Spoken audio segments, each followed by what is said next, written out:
Wa an Abi Waqid al-Laitsi radhiyallahu anhu qala, dan dari Abi Waqid al-Laitsi radhiyallahu anhu qala, qala an-nabiyyu, bersabda siapa Nabi. Kalau ada hadis langsung qala Nabi, itu namanya hadisnya hadis marfu. Hadis marfu. Jadi artinya hadis marfu itu hadisnya disandarkan langsung kepada Rasulullah. Itu namanya hadis marfu. Jadi hadis kalau dilihat dari segi ma'udhifa ilaihi, kepada siapa hadis itu disandarkan, hadis dibagi 4. Ada namanya hadis maktu. Hadis maktu ini disandarkan ke tabi'in. Jadi hadis maktu ini bisa saja tidak dikatakan hadis, tapi dikatakan atsar, disandarkan ke tabi'in. Di bawahnya di atasnya maktu ada namanya hadis mauquf. Hadis mauquf ini disandarkan kepada sahabat. Jadi pada perawi ada bu misalnya an Abdurrahman bin Zaid bin Aslam qala Sayyidina Umar ra'aitu Rasulullah. Akan banyak nang hadis-hadis. Misalnya Sayyidina Umar dabu, napa dabun Sayyidina Umar ra'aitu Rasulullah, dan kula pernah ningali Rasulullah. Nah itu namanya hadis mauquf, karena hadis ini disandarkan kepada Sayyidina Umar. Jadi bani qala Rasulullah tapi qala Sayyidina Umar. Qala Sayyidina Umar. Itu namanya mauquf. Nah mauquf ini ada yang sahih, ada yang dhaif juga. Hampir mirip dengan hadis mursal. Kalau hadis mursal dhaif. Nah di atasnya mauquf bada marfu. Nah marfu ini pokoknya pada hadis. Nah seperti ini. An Abi Waqid al-Laitsi radhiyallahu anhu qala an-nabiy. Nah ini namanya hadis marfu karena langsung disandara tidak Rasulullah. Nah paling atas, yang paling kuat itu hadis qudsi. Hadis qudsi ini disandarkan kepada Allah. Jadi Rasulullah sa'adabu, tapi debun Rasulullah qala Allah Ta'ala. Jadi hadis tapi mirip-mirip dengan Al-Qur'an. Kalau Al-Quran kan langsung firmannya Allah, cuma dibagi Rasulullah. Itu namanya Al-Quran. Kalau hadis qudsi ini, kalau di mustalahul hadis itu, kalau hadis qudsi maknanya dari Allah tapi lafadznya dari Nabi. Kalau Al-Quran maknan wa lafdhan min Allah, itu Al-Quran. Tapi kalau hadis qudsi maknan min Allah, maknahu min Allah, wa lafdhuhu min Rasulullah. Itu namanya hadis qudsi. Ini termasuk hadis hadis marfu. Qala Nabi, bersabda sabda Nabi Muhammad sallallahu alaihi wasallam, ma quti'a, adapun sesuatu yang dipotong, minal bahimati, dari hewan, wahia, sementara adapun hewan itu hayyatun, adalah masih hidup, wa huwa, maka adapun ma quti'a mayyitun, adalah bangkai. Bahwa maka adapun ma'quti'a itu mayyitun ay mayyitatun, ini makna.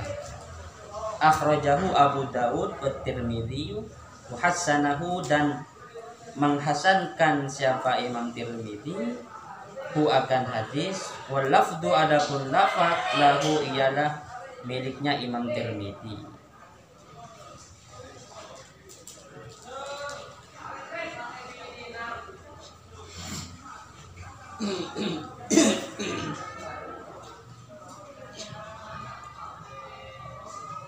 Ini termasuk hadis hasan, bukan hadis sahih. Dalam pandangannya Imam Tirmidzi ini adalah hadis hasan. Jadi hadis itu banyak, kalau memperhatikan hadis minimal ada 3 sudut pandang. Yang pertama itu yang pasti mau min haitsu ma'udhifa ilaihi, kepada siapa hadis itu disandarkan. Yang 4 itu pembagiannya. Apakah kepada tabi'in, apakah ke sahabat, apakah langsung Rasulullah, atau Allah. Yang kedua, min haitsu wuruduhu ilaina, dari segi datangnya kepada kita bentuk hadis itu bagaimana, apakah mutawatir atau ahad. Kalau ahad dibagi lagi, apakah ahadnya itu masyhur, perawinya situ kan banyak, ke bawah itu yang meriwayatkan banyak, cuma sumbernya satu, itu namanya masyhur, hadis ahad. Cuma didengar dari Sayyidina Umar, tapi saya perawian ke buku banyak, itu namanya masyhur. Ada hadis ahad yang gharib, ada hadis ahad yang hadis. Nah, kebanyakan hadis meskipun itu di Bukhari atau di Muslim, kebanyakan hadis ahad, karena hadis mutawatir itu bisa dihitung tak sampai 1000. Nah, yang ketiga sudut pandangnya itu adalah min haitsu maqbuluhu wa marduduhu, dari segi diterima dan tidaknya. Namun dari segi diterima dan tidak itu ada hadis, kalau makbul ada hadis sahih dan hasan, kalau mardud ada hadis dhaif. Nah, ini termasuk hadis hasan. Dari segi makbulnya ini masuk hasan. Dari segi ma'udifa ilaihi ini masuk marfu. Dari segi wurudnya ini hadis ahad. Nah, bisa dipandang dari tiga itu. Sehingga ada hadis mauquf yang ahad, yang sahih. Ini hadis marfu ahad yang hasan. Nah, pasti kalau memperhatikan hadis tidak akan lepas dari tiga sudut pandang tadi. Kalau di mustalahul hadis, yang sulit itu belajar hadis dhaif. Itu paling sulit, karena kutu banyak yang dihafal hadis, banyak macam. Hadis dhaif itu bisa dhaif karena perawinya, bisa dhaif karena sanadnya. Jadi Imam Bukhari kan gurunya Imam Muslim. Imam Bukhari ini membada orang, beliau itu pernah satu ketika mau mengambil hadis, tidak situng syekh ngalah hadis. Tapi ketika mau tahammul hadis dari syekh ini, pas Imam Bukhari ini melihat syekh ini congok-congok ini congok-congok. Isabat seru neng, kabala jangan dimakan, padahal tak dimakan syekh. Dari Imam Bukhari ini tidak jadi untuk ngambil hadis dari syekh ini, karena congok-congok, teka congok-congok hewan. Tidak mau.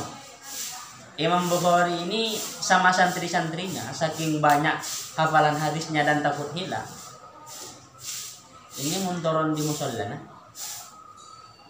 santren tedu untuk diinjak oleh Imam Bukhari sampai sandal bersih masang kaki, karena Imam Bukhari tidak boleh berpikiran lain selain memikirkan hadis. Sampai sekorona ini mempungkuk santrinya, kebaca-kencang malah tak labu, sandal bersih langsung masang kaki. Jadi ajaran pakun loh, ini ceritanya. Karena orang alim memang begitu, cek perwat di urusan lain. Karena perwat di urusan lain, datang pas tak alim boleh. Elah.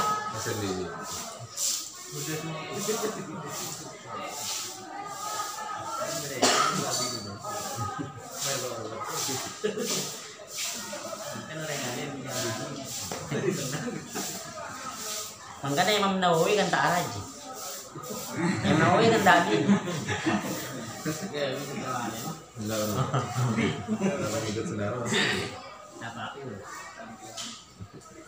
Cuma ada dalam salah satu kitab tasawuf itu diceritakan ada seorang sufi begini.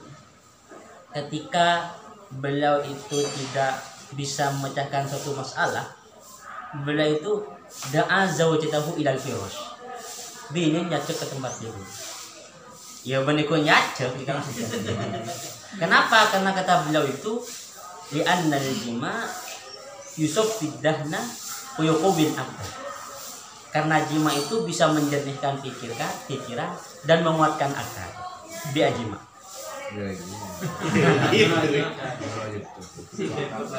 Jadi ang beni rokok sih mancas ini. Ajima. Kata orang kan cuma minta rokok pikiran tak ada.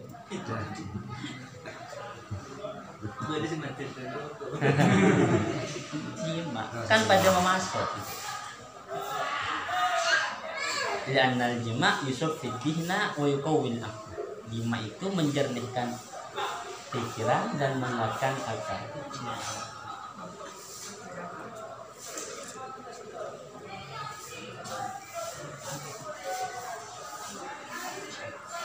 Jadi mon banyak mon pada bagi kiai pas anak yang coreng ndak apa-apa itu. Malah tak rawat ke anak itu. Melelo-elo.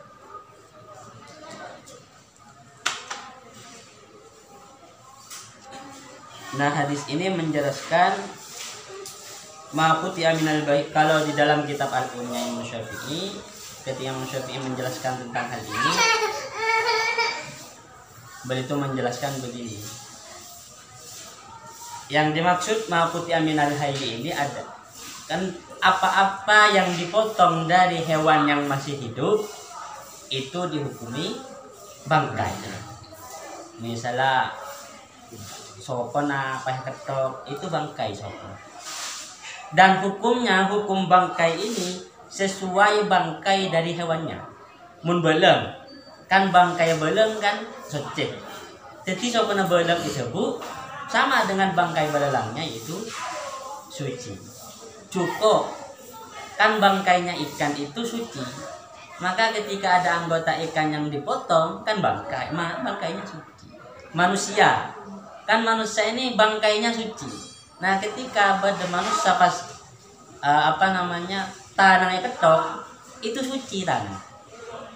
Nah kan dulu ada bahasul masail tentang transplantasi kulit. Mun pada orang mana misalnya atau anggota yang mana elang kolen karena luka itu kan biasanya ditransplantasi diambilkan dari kulit pokoknya pahala kemudian pokoknya yang mirip yang pori-porinya mirip begitu. Ini itu udah apa karena anggota tubuhnya manusia ketika diketok dipotong itu suci. Beda halnya dengan anggota tubuhnya sapi. Bangkai sapi kan najis. Jadi mun sampai ke toko pengatok itu najis. Sebab urut dari hadis ini adalah ketika Rasulullah itu idza qadima ilal Madinah, karena Rasulullah itu datang ke Madinah, beliau melihat orang jahiliyah itu qata'ah asnimatal ibil wa aliyatal ghanam. Memotong punuknya unta kotok kakak. Mendomba itu kan bunton raju kan. Kamu domba bunton raju ngapa itu? Jadi itu ya dog dia ngarap. Itu neto itu. Apa yang masa ini? Akhirnya Rasulullah kan ada bunga ini. Mun gibas itu domba itu kan bunton raja itu. Ini itu ketok bireng jahiliyah, bireng Madinah lomba. Nah, kemudian Rasulullah tuh ma'qut aminal bahimah wa hiya hayyatun fa huwa mayyit. Apa-apa yang dipotong dari hewan dan dia hidup itu menjadi bangkai. Kecuali bulu. Mun bulu ada apa-apa. Tapi bulu ini maksudnya sya'rul ma'kul. Misalnya berajam, pai debu, itu tidak apa-apa. Karena ajam makul. Karena anggota tubuh juga, kecuali bulunya. Tapi mencengker itu tak boleh. Membulu tidak apa-apa. Tapi membulun goceng, itu pakun najis bulun goceng. Karena apa? Bulun goceng tidak bisa dikakak. Bulunya hewan-hewan yang bisa dimakan itu suci. Illa dijadikan. Di dalam Al-Qur'an itu wa min aswafiha wa aubariha wa asy'ariha atatan mata'an ilahi. Jadi kalau mengacu kepada Al-Quran, modelnya bulu itu ada 3. Aswab, suf. Suf itu bulu yang bulu nambi. Domba yang biasa dibuat wol itu namanya suf. Yang dibuat benang itu suf. Kemudian aubar, wibrun. Wibrun itu bulu tipis. Yang bulu na sape, karena bulu sape. Tapi kan tepes. Oke. Ash'ariha ini seperti buluna ketan itu sya'run. Nah, ada kan sya'run, obu kan sya'run. Apa namanya? Somot kan masuk sya'run, ya bulu-bulu seperti ini. Kemudian yang keempat itu rishun. Rishun itu bulu seperti ayam. Kan tidak. Jadi orang Arab itu punya 4 bahasa untuk bulu. Mondeng Indonesia kan ada bulu baki. Bulu najam, bulu na ketang dan bada baki. Mondeng Arab yang lain. Mau nggak bulu najam rish namanya. Mau nggak bulu nambi namanya suf. Domba. Menembik biasa itu namanya sya'rul. Kalau bulu setepes itu namanya apa namanya? Wibrun, aubari. Nah kalau bulunya ada apa-apa, sya'rul makul itu tidak masalah. Hadis ini ditaksis sebenarnya dengan hadis yang menjelaskan tentang penyembelihan. Mau nyembeli ajam kan ikut, mau pakai ketok misalnya ajam ketok di cetek petade langsung ketok. Ibanatur roksi itu ibanatur roksi kamilan ketok cetek secara keseluruhan bermah hukum.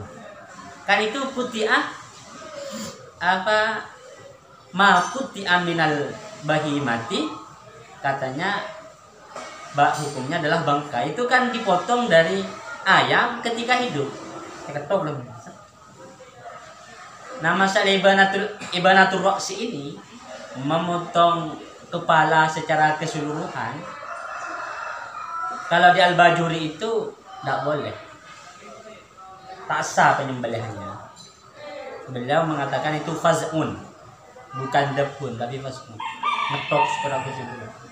Tapi kalau menurut Imam Syafi'i sebenarnya dalam kitab Al-Um itu boleh, cuma makruh ya. Ibanatur roksi itu makruh. Menurut Imam Malik tidak boleh. Jadi nyembeli aja apa kotok itu makruh.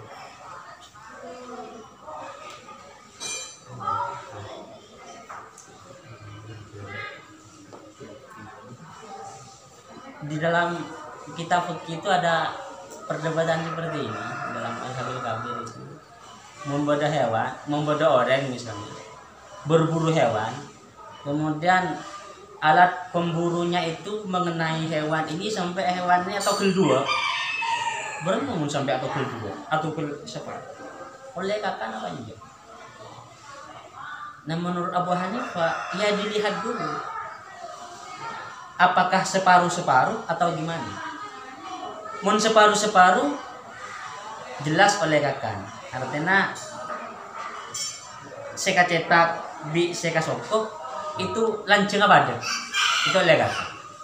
Tapi mun lancengan seka sokok ini tak oleh kakan. Seka sokok cuma oleh kakan seka cetak kita. Jadi misalnya hewan ini kan.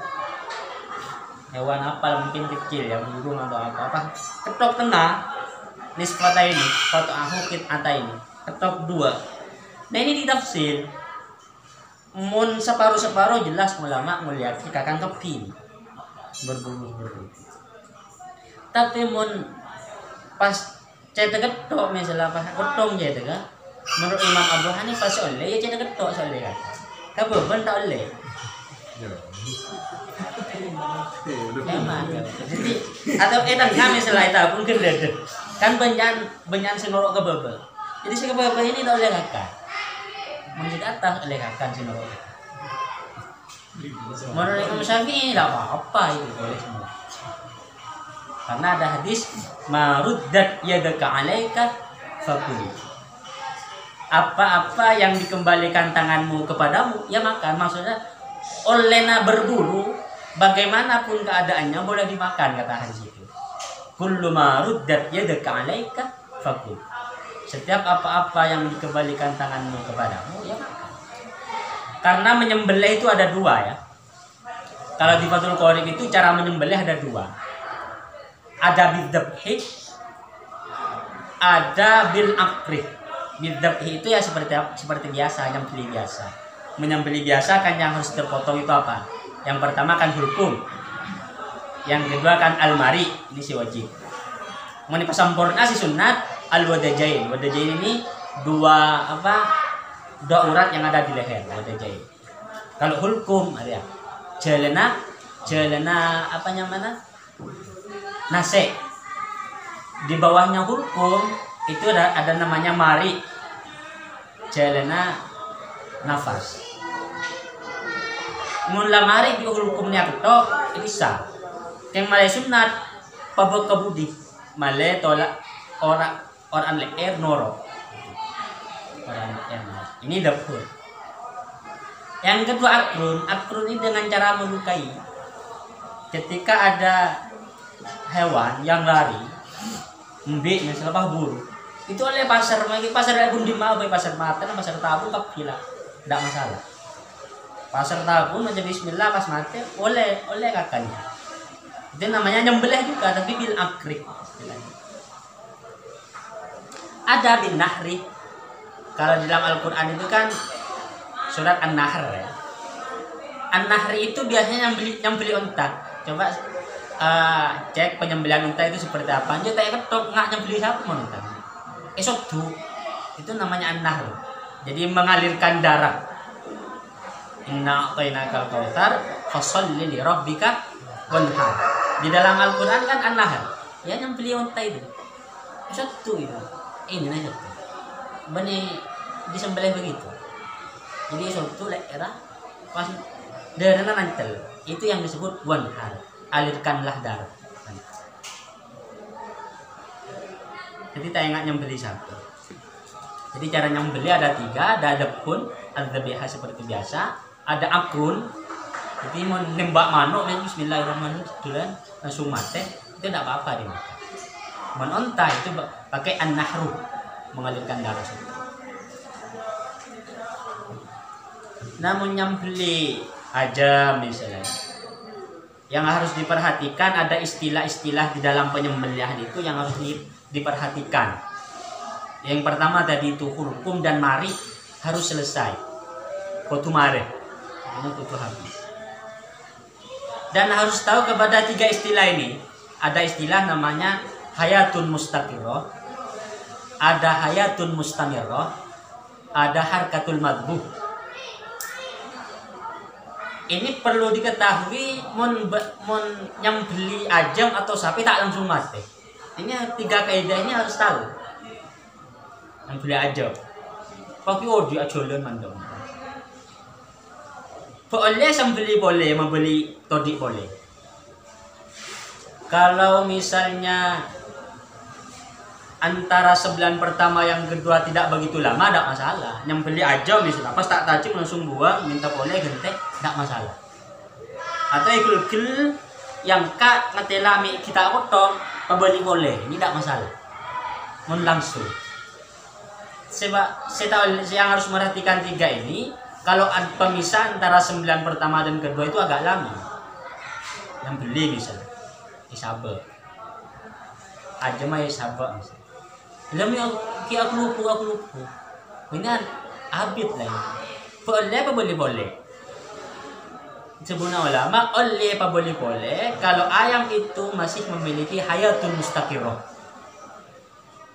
Apa hayatun mustaqirrah itu? Hayatun mustaqirrah tandanya ini tidak didefinisikan, hanya bisa diketahui dari tanda. Tandanya itu adalah infijarud dam, darahnya masih mengalir deras.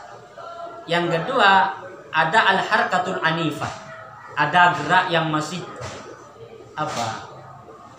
gerakannya itu masih lincah, sehat. Menyembeli etek kan malas langsung mati nyembeli etek. Etek itu paling kuat itu. Entok. Mon ajam paling lah ajam sabun biasa sih kuat. Mon ajam biasa itu tak kuat. Kadang baburu itu gak boleh diperngapkan. Itu hayatun mustaqirrah itu boleh tuh. atau pada ajang kerobohan apa gitu, kerobohan apa namanya, kerobohan kadu atau keke olah atau apa, kemudian parak mati ya apa oleh beli congok kada di situ itu ada hayatun mustaqirah atau hanya hayatun mustamirrah atau hanya harkatun madbuh. Mungkin aku lagi aku lupa, setting aku lupa, setting aku lupa itu oleh sambeli. Tapi mulai hayatun mustamirrah ini mujarratun nafas. Kalau aku nanya apa? Aku tidak bisa. Kalau aku nanya apa? Nah, iya. Kan bisa kan dibedakan, sangat mudah membedakan. Kalau aku nanya apa? Tak bisa aku lihat setting apa kuneng nih. Kodorin parak mati ya. Itu tak boleh sih sambeli, cek sambeli itu. Itu namanya hayatun mustamirrah.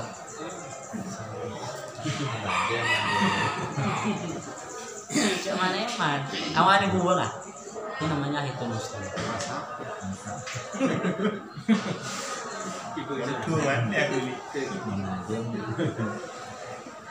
Monsake, nah gitu lah, gitu boleh. Monsake ajam kering. Ajam kering ini mun sampai hayatun mustamirrah ke oleh. Hanya betul ke oleh. Tapi mun ada pak harkatul madbu tak oleh. Harkatul madbu ini gerakan yang spontanitas, benikeng niat hewan. Biasanya mun ajam leparak mata kan aku di sakoni. Iya itu kan aku di sokon buat gelet-gelet. Itu harkatul madbu. Jadi paling atas itu hayatun mustaqirrah. Di bawahnya hayatun mustamirrah, paling bawah hayat harkatul madbu. Itu yang perlu diperhatikan tiga istilah ini. Itu membeda ajam kening tabrak kan di dalam Al-Qur'an itu hurrimat alaikumul maitatu waddamu wa lahmul khinzir wa ma uhilla bihi li ghairi wa ma uhilla li ghairillahi bihi wal munkhaniqatu al-khaniqatu itu saya cekel hewan cekel oleh mat hewan dengan cara cekel lang wal mauqudatu dengan cara tabrakaki wal mataradiyatu dengan cara bentengaki itu dah leo bada jam misalnya pai sampat bi botol aja itu tak leo langsung mati itu termasuk mutaradiyatu.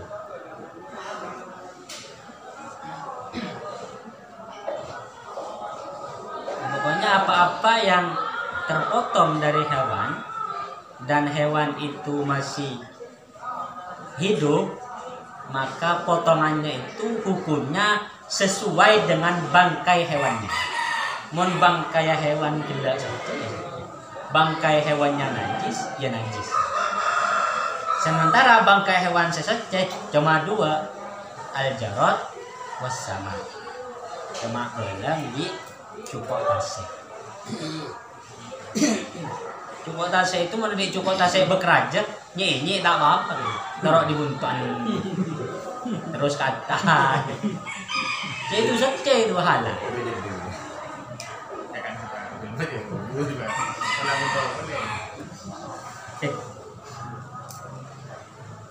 Ini banyak cabang hadisnya. Kalau di dalam fikih ini dipakai ini di dalam Fathul Qorib saja tidak ditulis sama Abi Suja, tapi di dalam bajurinya itu ditulis.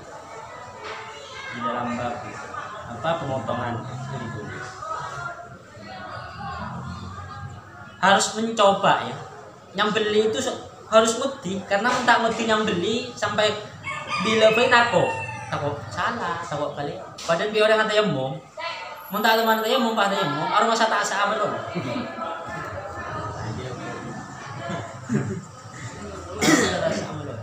jadi mun lesake panas eleken deh pas dan dokter tolongnya tinggal lah kata yemum kadang kan kita kok untuk takut tak sah aing boy mun panas itu sudah oleh sudah mobil di tayamum maliaki dak tayamum pokon mon sakit sekiranya ting aing pas jen sarah lah oleh apa namanya atayamum. Saya pernah ditanya tentang pembahasan Fathul Qorib di bab jabair, kan tahu ya. Bab jabair itu kan termasuk rukhsah. Tapi malah rukhsahnya jangan berat, kan itu. Keringanan tapi keringanan yang tambah sulit. Misalnya, kalau lo karena badai sopo itu tidak masalah. Soalnya tak bisa hilang. Misalnya, so kena loka. Pai perban. Namun so kena lokai perban ini kan audu atayamum. Arapa mi atayamum kotu atayamum karena wudu tak sempurna. Ini tak sempurna. Jadi untuk menggantikan becuan seedina kan atayamum. Jadi audu kale audu cuma dapat kesoko pangala abu atayamum berarti mau pas lanjut lagi macam pas abu aja. Nanti apa jangan tak usah ada. Jelas tak usah ada. Tak usah ulami. Nah, selepot mun bedek itanan. Mun lokan bedek itanan. Pas ngangkui hansap plus. Kita tafsir ulama hansap plus gila ngala anggota sesehat apa anjur?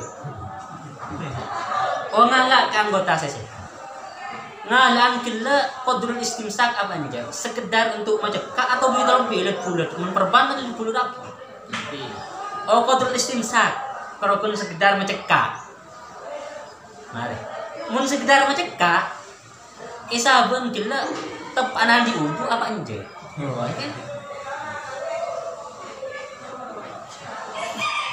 salah lah tafsir begitu tafsirannya banyak audu mana audu atayamum itu dengan mare memberas deki soda tuh untuk foto.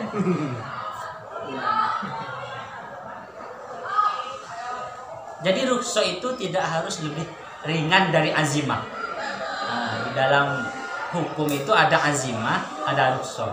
Azimah itu hukum asal, misalnya duhur kan 4 rakaat, itu azimah. Rukhsah deki duhur ti 2, maghrib ti 2. Kosor maghrib. Ini mun tak teman lima lagi, tak kok saya kosor maghrib. Pernah kosor maghrib kan?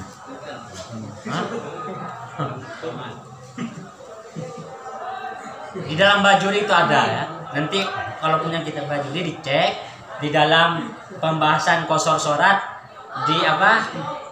Di dalam ada kata di Fathul Qorib itu ar-rubaiyah. Nah sama si al-bajuri kata rubaiyah itu jelas sakit.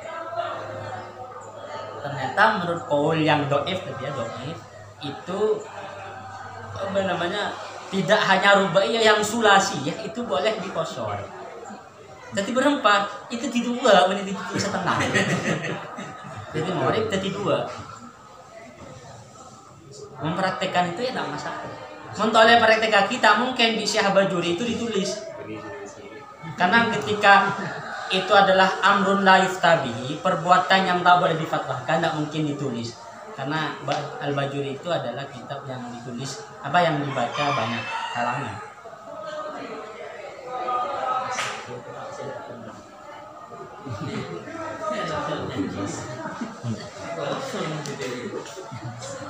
Juga diperhatikan musafir ya, kalau musafir mula aja mak sholat, apa boleh jamak kosor, jadi sholat sunnah.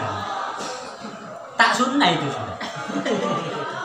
Jadi perjalanan salah duhur polong biasa, ki kosor, ki nambah sholat sunnah. Arah apa duhur lengkap atau asar apa lengkap? Tak sunnah itu sudah. Sunnah rawatibnya tak sunnah lagi. Lah oleh ganjaran di sholat fardona. Tajam lama duhur kosor. Asar kosor dia apa pagi sholat sunat ba'diyah 4 rakaat. Ini aman tak sholat sunat aman duhur pelengkap.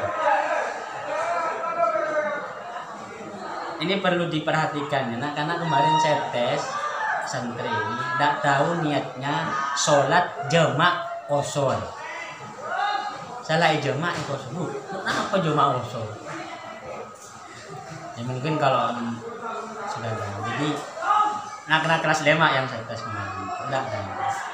Salat duhur polong be asar, ki kosor. Ki barang apa ya? Bahkan menurut Imam Abu Hanifah itu wajib ngalah kosor. Karena ada hadis innallaha yuhibbu an tu'ta rusuhu. Allah itu seneng mun ruksone kalah. Jadi ajalan perjalanan misalnya pasaan hiji nakah. Mun tak kuat loh ya. Hiji kuat. Mau Imam Syafi'i sunnah.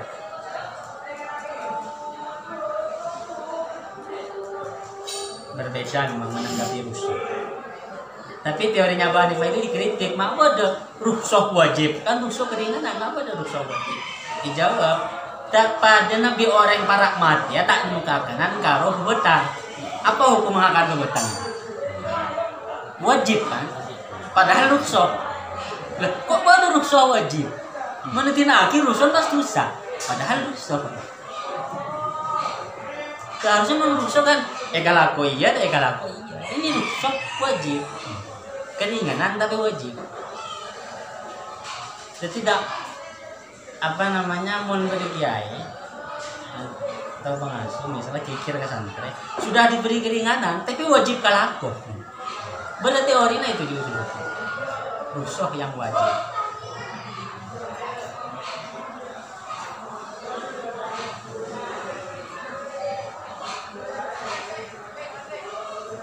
Babul aniyati An Hudzaifah bin Yaman radhiyallahu anhu qala Rasulullah sallallahu alaihi wasallam la tashrabu fi aniyatid dhahabi, janganlah kalian minum di dalam wadah yang terbuat dari emas, wal fiddati dan perak, wala ta'kulu dan jangan kalian makan fi sihafihima di dalam piring-piring yang terbuat dari emas dan perak.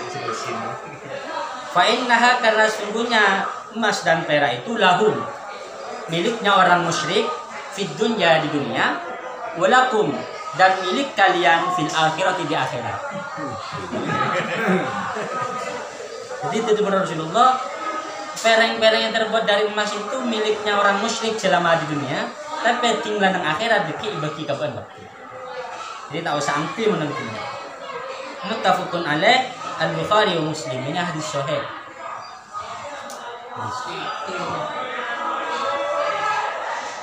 Terkait dengan illatnya ulama berbeda pendapat.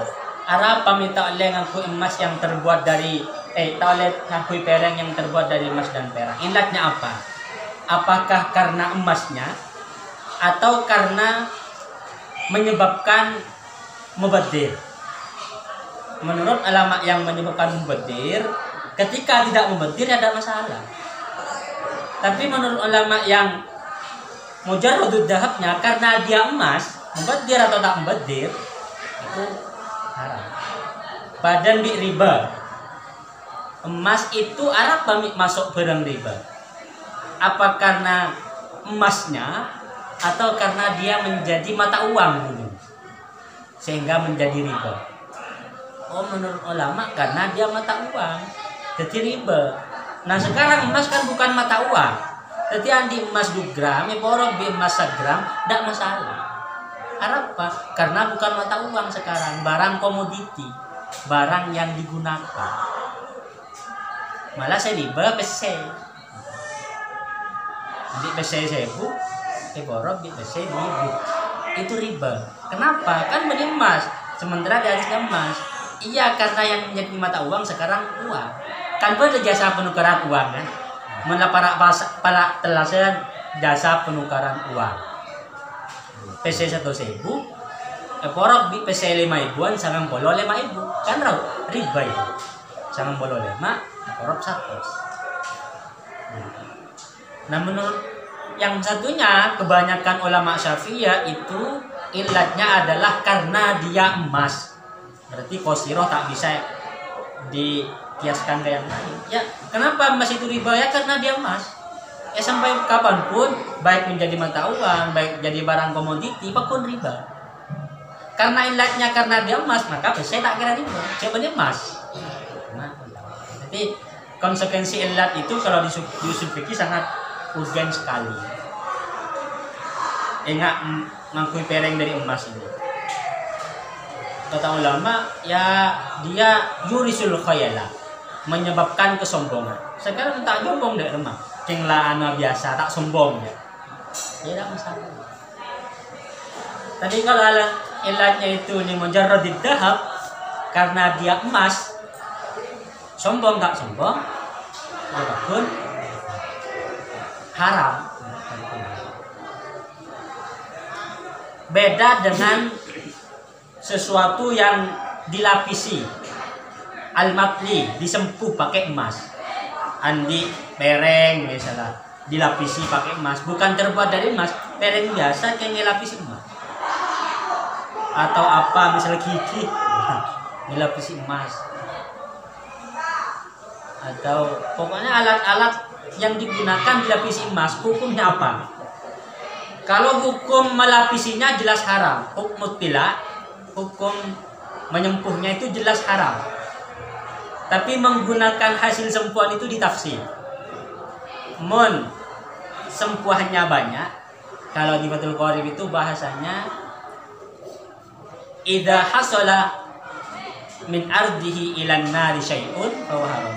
Ketika dipanggang di atas api itu menghasilkan sesuatu, beda pereng misalnya dilapisi emas, sesaknya sahabat apa emas itu sampai netes, itu namanya hasola syai'un minat tila, berarti banyak kan, itu haram. Tapi barang yang dilapisi emas sahabat itu sampai pas tak menetes emas karena saking sakonim tidak masalah oleh aku. Tapi proses penyempuhannya itu haram, proses penyempuhannya.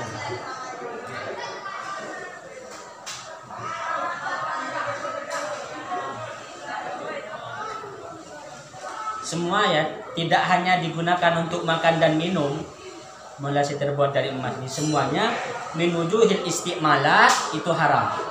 Minujuhil istiqmalat baik laki-laki atau perempuan, beda mulai ke bayi selok, mulai ke bayi bereng laki-laki atau bini ya haram ngangkut.